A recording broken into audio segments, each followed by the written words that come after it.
আমরা চাঁদাবাজদের তালিকা প্রস্তুত করে সেই হিসাবে তাদেরকে আইনে আওতায় নিয়ে আসার ব্যবস্থা করব খুব শিগগির। 2, যারা অস্ত্রধারী, সন্ত্রাসী, দাগী আসামি, যারা সমাজে বিশৃঙ্খলা সৃষ্টি করছে, তাদের একটি তালিকা প্রণয়ন করা হচ্ছে।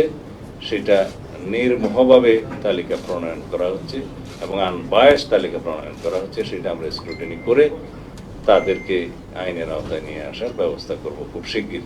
এই 2টা বিষয় আমরা অগ্রাধিকার ভিত্তিতে নিয়েছি। আশা করি দেশের সকল জনগণ, আপনারা সবাই সেটাতে আমরা সহযোগিতা দেবেন এবং সহযোগিতা পাব। আমরা সেই দিকেই যাচ্ছি। আমরা জনগণকে এইভাবে আশ্বস্ত করতে চাই যে আমাদের সর্বোচ্চ প্রচেষ্টা থাকবে যাতে দেশে শান্তি শৃঙ্খলা বজায় থাকে, আইনের শাসন প্রতিষ্ঠা হয় এবং জনমনের স্বস্তি থাকে। এইভাবেই আমরা এগোতে চাই। আশা করি আপনারা এই মেসেজটি সারা জাতিকে দিবেন এবং আপনাদের মাধ্যমে সারা জাতি অবগত হবে।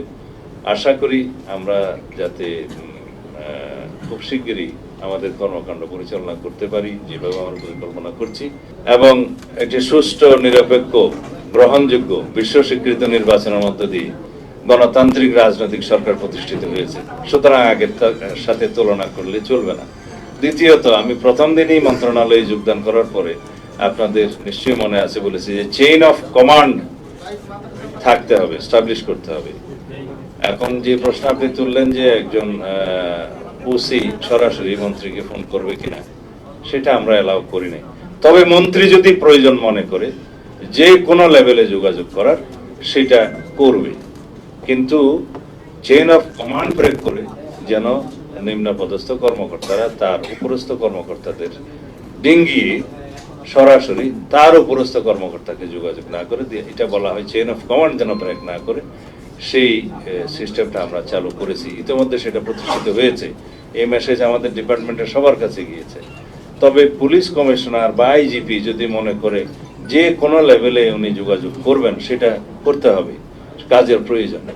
এখানে চেইন অফ কমান্ডটা বজায় রাখতে হয় নিচের থেকে উপরে, কিন্তু উপর থেকে যে কোনো প্রয়োজনে যে কোনো লেভেলে যোগাযোগটা রাখবে, যে কোনো পর্যায়ে, সেটা নিয়ম। আমার মনে হয়, আশা করি আপনারা আনসারটা পেয়ে